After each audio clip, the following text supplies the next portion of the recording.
esta microbiota son estos microorganismos que conviven en perfecta armonía con nosotros. Pues resulta que nuestra microbiota intestinal tiene 100 a 150 veces más información genética que toda la que nosotros tenemos en el organismo.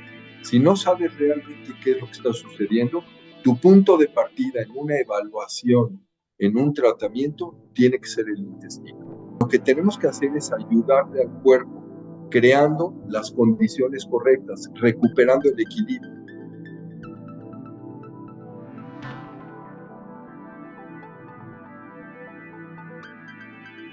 ¿Qué tal? Gracias por acompañarnos. Me encuentro nuevamente con el doctor Alexander Bruham, especialista en medicina funcional, con quien hemos charlado sobre este nuevo enfoque de atención para alcanzar una salud integral. Bienvenido, doctor. Gracias, Mónica.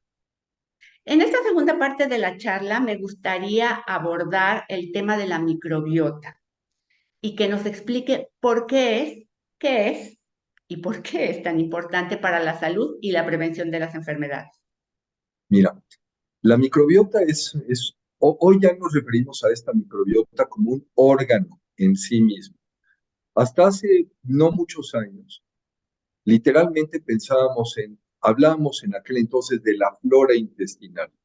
Y hablábamos de la flora intestinal esencialmente en dos sentidos.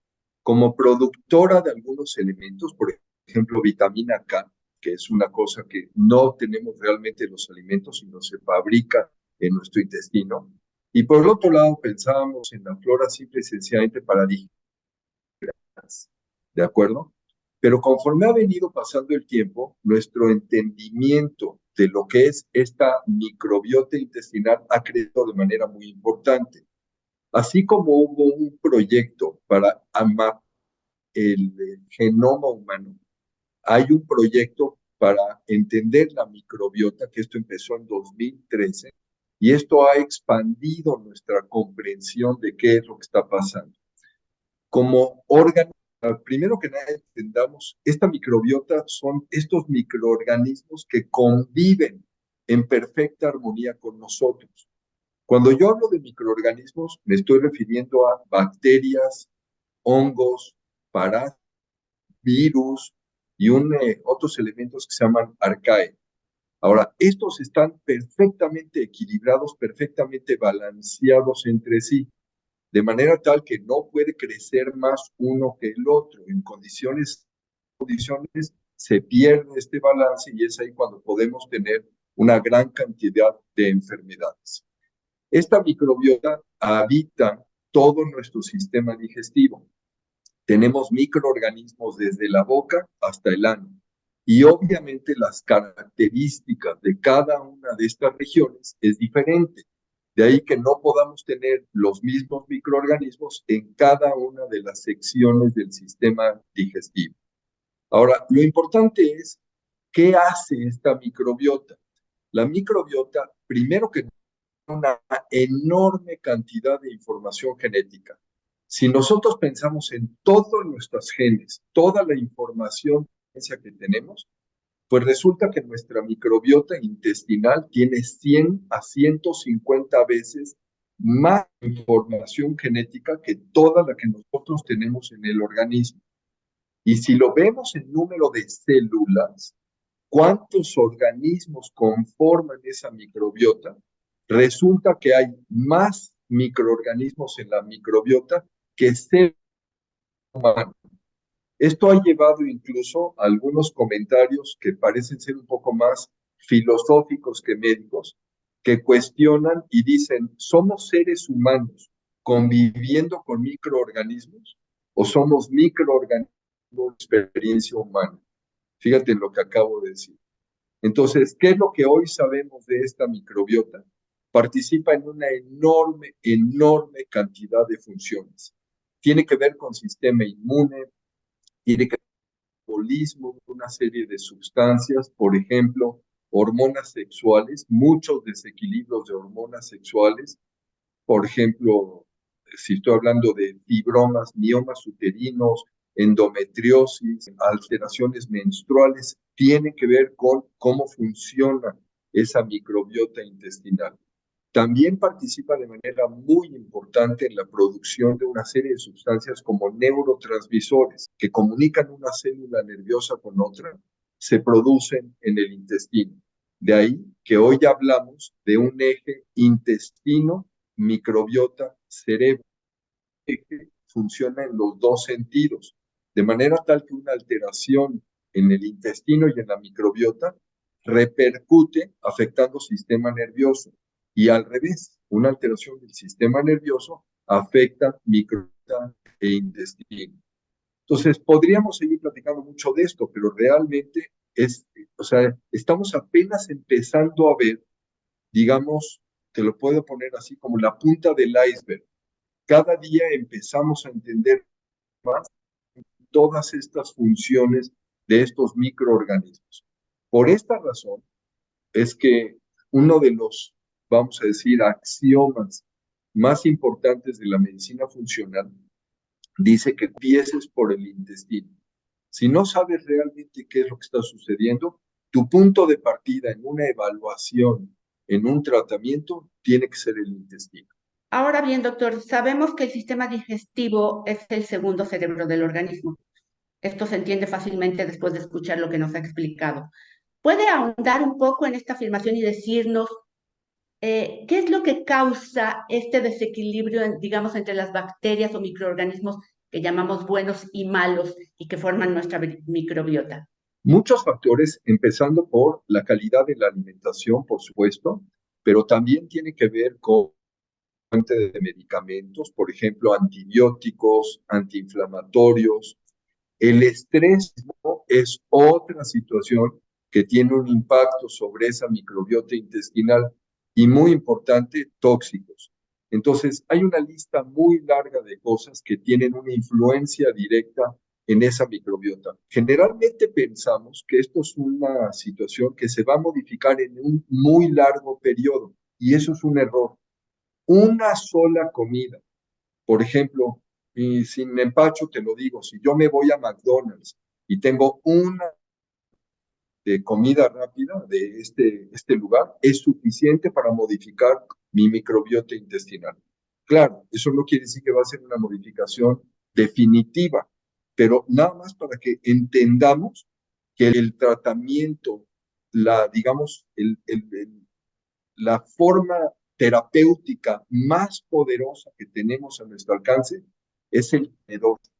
¿Qué es lo que ponemos en nuestras bocas? Es lo que hace una diferencia entre crear salud o generar enfermedad. En estos tiempos que estamos sometidos a una enorme mercadotecnia, muchas personas preocupadas por su salud, digámoslo así, consumen moto propio suplementos alimenticios, probióticos, antioxidantes, magnesio, toman melatonina para dormir y bueno, una infinidad de productos, ¿no? Que se venden sin receta. ¿Esto es conveniente? ¿Sirve realmente para prevenir enfermedades o más aún, sirve para preservar la salud? Desafortunadamente, hoy las tierras les exigimos mucho más de lo que pueden dar. En el pasado se hacían cultivos, se dejaba descansar la tierra y se volvía a hacer un cultivo posteriormente. Hoy la carrera es de productividad y entonces el valor de los nutrientes que tiene esa tierra es cada vez menor. De ahí que lo que nosotros consumimos en los alimentos tiene cada vez menor aporte nutricional para el organismo. Ahí no termina el proceso. A esto suma todos los pesticidas, fertilizantes y además, muy importante, la forma en la que almacenamos los productos.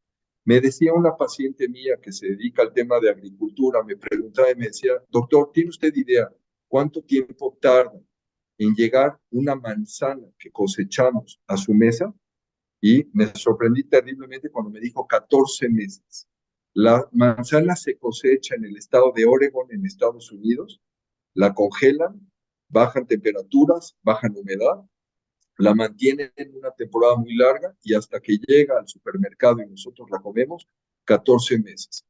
Entonces, en respuesta a tu pregunta, cuando tú me hablas y me dices, oye, ¿y tiene valor estos suplementos? Yo te diría, no todos los suplementos, no todos son iguales. Obviamente, aquellos que sí tienen una, vamos a decir, están formulados correctamente, tienen lo que se llama un poder, vamos a decir, farmacológico, a pesar de ser nutrientes, pero hoy por hoy yo te diría que esto es uno de los ejes, de los pilares fundamentales del ejercicio de la medicina funcional. Nosotros reconocemos en la medicina funcional que el organismo tiene sus propios mecanismos de autosanación, pero lo que tenemos que hacer es ayudarle al cuerpo, creando las condiciones correctas, recuperando el equilibrio. Y eso precisamente se logra en muchas ocasiones con estos suplementos. Entonces, la respuesta a tu pregunta es sí tienen un papel, si son los correctos y están bien indicados. Doctor Brujan, me parece que esta charla, además de proveernos de información muy importante y valiosa, también tiene que llamarnos a la reflexión. Es un llamado a la reflexión sobre lo que estamos haciendo como habitantes de este planeta, sobre lo que estamos haciendo con lo que consumimos, sobre lo que estamos haciendo con la manera en que vivimos. Ese estrés constante, esos niveles altos de cortisol, todo lo que comemos, las comidas rápidas, en fin. Creo que esta charla tiene ese doble valor y por eso le agradezco muchísimo que haya accedido a acompañarnos, porque nos pone en la disyuntiva de preguntarnos muchas cosas, ¿sí? Como pacientes, como enfermos, como personas verdaderamente preocupadas por nuestra salud. Para concluir, quiero preguntarle algo. ¿Cree que ya llegó el momento en que nuestra salud no deba, pues, de depender tanto de los medicamentos y sea una responsabilidad muy compartida entre el paciente y el profesional de la salud? Esto de la medicina funcional, dicho de otra manera, nos puede llevar a una revolución en los paradigmas de atención médica y sobre todo en los paradigmas de bienestar. Eso es justamente lo que yo quisiera que logremos, crear conciencia, crear un cuestionamiento, hacer que la sociedad se pregunte realmente qué es lo que estamos haciendo, dejar de depender absolutamente de medicamentos y entender que nosotros podemos tomar la rienda de nuestra salud. No estoy diciendo que es algo que vamos a lograr de un día para el otro, y desafortunadamente entiendo que no hay todavía una base de médicos funcionales, nutriólogos funcionales, asesores en salud, lo que se llaman health coaches, que son el equipo de salud, pero esa es la labor que nosotros tenemos que hacer. Tenemos que educar a esos profesionales de la salud, tenemos que crear una sociedad más participativa y es ahí donde yo creo que esta medicina funcional realmente puede cambiar la situación que estamos enfrentando en la crisis pues que hoy vivimos en este país y en el mundo en general. Como el auditorio sabe, siempre suelo pedir a los entrevistados nos recomienden algún libro o que nos cuenten qué libro están leyendo. En esta ocasión voy a hacer una excepción porque quiero ser yo la que dé la recomendación. Se trata justamente del libro Medicina Funcional, escrito por nuestro invitado, el doctor Alexander Bruham, a quien reitero mi gratitud por habernos acompañado. Al contrario, muchas gracias. A todos ustedes, nos veremos pronto. Déjanos tus comentarios y si te gustó, dale like.